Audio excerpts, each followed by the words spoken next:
Assalamualaikum warahmatullahi wabarakatuh. Kami dari kelompok 7 yang beranggota ada Abdul Hanif, Abdul Aziz, Muhammad Rizky, dan Miko Ahmadineza. Kita akan menjelaskan tentang kasus-kasus pelanggaran hak dan pengingkaran kewajiban warga negara. Tema yang akan dibahas adalah contoh kasus pelanggaran hak negara, contoh kasus pengingkaran kewajiban warga negara, hukuman-hukuman bagi yang melanggar hak dan kewajiban warga negara, beberapa tema khusus, kasus pengingkaran kewajiban warga negara, hak asasi manusia terdapat di pasal 28. Dan pemateri selanjutnya akan dilanjutkan oleh Abdul Aziz. Terima kasih, saya akan melanjutkan penjelasannya, yaitu menjalankan hak dan kewajiban perlu dilakukan agar terciptanya ketertiban dalam bermasyarakat. Hak adalah sesuatu yang didapatkan kepada setiap individu secara mutlak atas suatu hal. Kewajiban adalah sesuatu yang harus dilakukan oleh setiap individu sebagai tanggung jawab sesuai dengan peran masing-masing. Setelah itu saya akan menjelaskan contoh-contoh kasus pelanggaran hak warga negara. Yang pertama ada menangkap seseorang tanpa adanya landasan hukum. Menangkap paksa seseorang merupakan salah satu tindakan yang sangat bertentangan dengan hukum, karena penangkapan harus berdasarkan bukti awal yang cukup untuk menangkap seseorang dan menyertakan surat perintah. 2. Pengusuran tempat tinggal secara paksa. Pengusuran secara paksa berarti pemindahan sekelompok warga secara paksa diri pemukiman mereka tinggali, baik itu untuk sementara maupun selamanya, tanpa adanya perlindungan hukum. Yang ketiga, mencemarkan nama baik seseorang. Melakukan pencemaran nama baik seseorang merupakan salah satu pelanggaran hak warga negara. Perbuatan tersebut merupakan tindakan penyerangan nama baik atau kehormatan seseorang dengan menuduh sesuatu hal upaya diketahui oleh publik. Yang keempat, melakukan main hak sendiri. Melakukan main hak sendiri adalah tindakan yang sewena-wena untuk menghukum atau menghakimi sesuatu pihak tanpa adanya proses hukum yang berlaku. 5. Membungkam seseorang untuk menyampaikan pendapat. Kebebasan pendapat merupakan salah satu hak yang dimiliki oleh setiap warga negara. Dengan membungkam seseorang untuk berpendapat berarti sama saja telah melanggar pasal 28 dan telah menghilangkan hak seseorang untuk bebas beropini. Selanjutnya ada contoh kasus pengingkaran kewajiban warga negara. Yang tadi itu hak, sekarang kewajiban. Satu, membuang sampah sembarangan, merusak fasilitas umum. Perbuatan ini adalah pengingkaran atas kewajiban terhadap lingkungan dan alam sekitar. 2.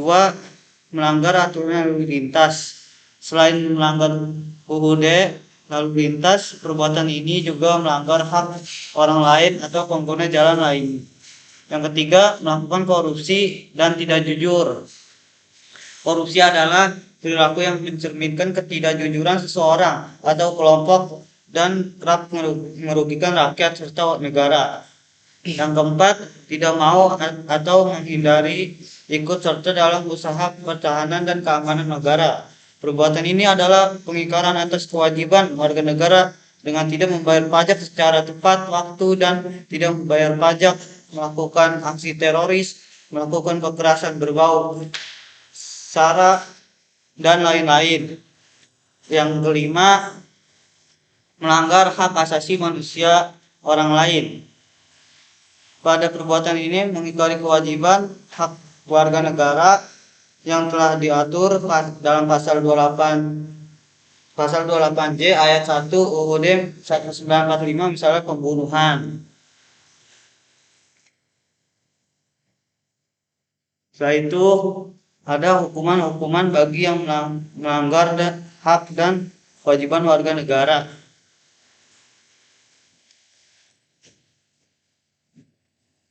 Hak hukumannya yaitu satu, sanksi administratif. Pelanggar hak asasi yang melibatkan sektor publik atau pemerintah dapat mengakibatkan sanksi administratif seperti pemecatan atau penurunan pangkat bagi aparat terlibat. Dapat mengajukan gugatan perdata dan meminta kompensasi atau pemulihan hak melalui pengadilan. Yang kedua, saksi perdata. Dan yang ketiga, tuntunan pidana. Dan yang keempat, denda. Yang kelima, sanksi non hukum. Hukuman untuk yang melanggar kewajiban yaitu ada 1, denda, 2, pemotongan hak-hak, yang ketiga hukuman penjara. Yang keempat ada larangan dari hak politik. Dalam beberapa kasus, pengingkaran kewajiban warga negara dapat mengakibatkan larangan untuk terlibat dalam proses politik seperti hak memiliki atau hak mencalonkan diri dalam pemilihan umum. Yang kelima, hukuman sosial. Pengingkaran kewajiban warga negara juga dapat menghasilkan hukuman sosial seperti pengucilan atau stigma dalam masyarakat. Hal ini dapat mempengaruhi hubungan sosial dan reputasi seseorang dalam bermasyarakat. Dan selanjutnya akan dilanjutkan oleh Miko.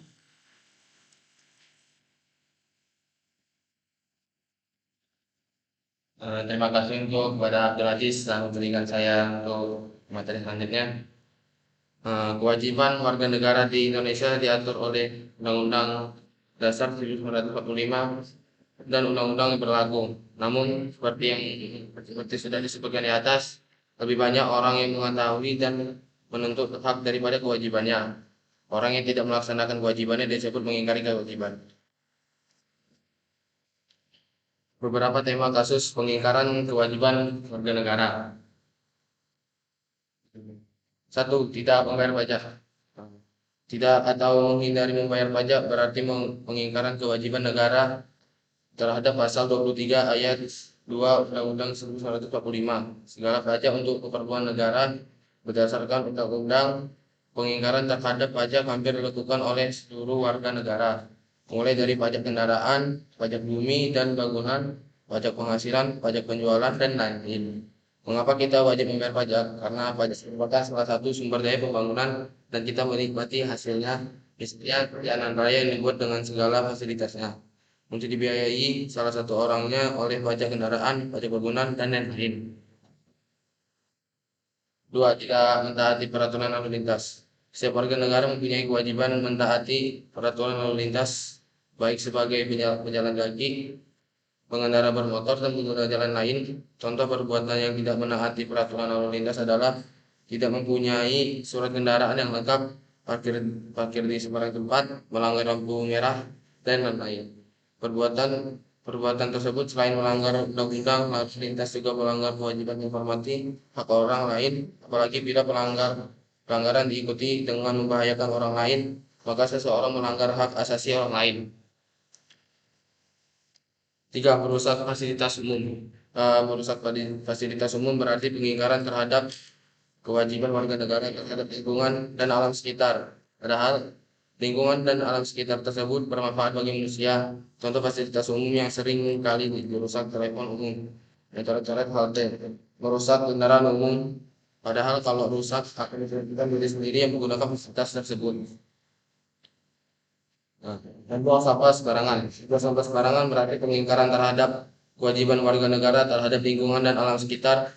Membuang sampah sembarangan mengakibatkan lingkungan kotor dan bau, bahkan sampai banjir. Maka kita sendiri yang rugi dan merugikan orang lain, terlebih merugikan masyarakat secara keseluruhan. Dan dampaknya adalah terhadap kelangsungan kehidupan berbangsa dan bernegara.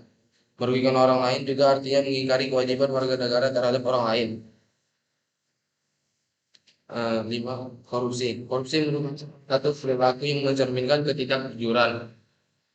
Perilaku ini dapat merugikan rakyat dan negara hingga triliunan rupiah. Itu artinya seseorang mengingkari banyak kewajibannya sebagai warga negara. Kewajiban tersebut antara lain kewajiban menghormati orang lain, membela negara, dan ikut serta dalam mencapai tujuan pembangunan nasional. Dengan demikian, sungguh banyak kesalahan dan dosa orang yang melakukan korupsi. 6. Tidak ikut serta dalam pembelaan negara. Tiap-tiap warga negara berhak dan wajib ikut serta dalam usaha pertahanan dan keamanan negara. Demikian bunyi pasal 30 ayat 1 Undang-Undang Dasar 1945. Artinya tiap warga negara wajib ikut serta dalam bentuk-bentuk usaha pembelaan negara sesuai perannya masing-masing.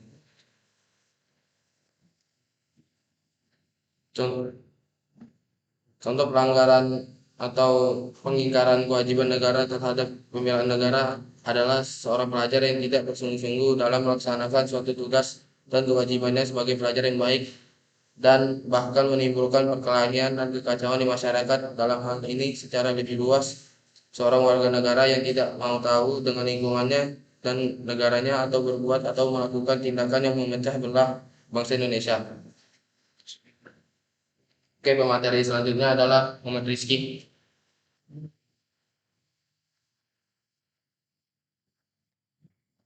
Ya, di sini saya akan melanjutkan. Hak asasi manusia terdapat di pasal 28. Pasal 28 menjadi salah satu pasal yang mengalami perubahan terkait terjadinya amandemen perubahan kedua. Pasal 28 UUD 1945 sebelum amandemen. Pasal 28 UUD 1945 berbunyi, yaitu kemerdekaan berserikat dan berkumpul, mengeluarkan pikiran dengan lisan dan tulisan dan sebagainya ditetapkan dengan undang-undang. Namun setelah diamandemen, pasal 28 UUD 1945 menjadi lebih luas, terdiri dari pasal 28A sampai 28J, dan membuat berbagai poin penting hak WNI. Melansir laman Mahkamah Konstitusi Republik Indonesia (NKRI), berbagai hak warga negara Indonesia adalah sebagai berikut.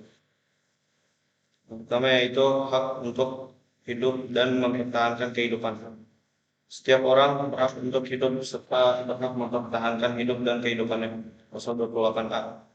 Kemudian hak untuk membentuk keluarga dan melanjutkan keturunan melalui perkawinan yang sah. Pasal 28B ayat 1. Kemudian hak atas kelangsungan hidup. Setiap anak berhak atas kelangsungan hidup, tumbuh dan berkembang. Kemudian hak untuk mengembangkan diri dan melalui kebutuhan dasarnya dan berhak mendapat pendidikan, ilmu pengetahuan dan teknologi, seni dan budaya demi meningkatkan kualitas hidupnya demi kesejahteraan hidup manusia. Pasal 28C ayat 1. Kemudian hak untuk memajukan diri dalam memperjuangkan hak secara kolektif untuk membangun masyarakat, bangsa, dan negaranya. Pasal 28C ayat 2. Kemudian hak atas pengakuan, jaminan, perlindungan, dan kepastian hukum yang adil serta perlakuan yang sama di depan hukum. Pasal 28D ayat 1. Kemudian hak untuk mempunyai hak milik pribadi, hak untuk hidup, hak untuk tidak tersiksa, hak kemerdekaan pikiran dan hati nurani, hak beragama, hak untuk tidak diperbudak, hak untuk diakui sebagai pribadi dan di hadapan hukum, dan hak untuk tidak dituntut atas dasar hukum yang berlaku surut adalah hak asasi manusia yang tidak dapat dikurangi dalam keadaan apapun. Pasal 28 ayat 1. Kemudian akan dilanjutkan oleh Hanif. Sekian, syukuran jazakumullah khairan. Kurang lebihnya mohon maaf dari kelompok 7. Assalamualaikum warahmatullahi wabarakatuh.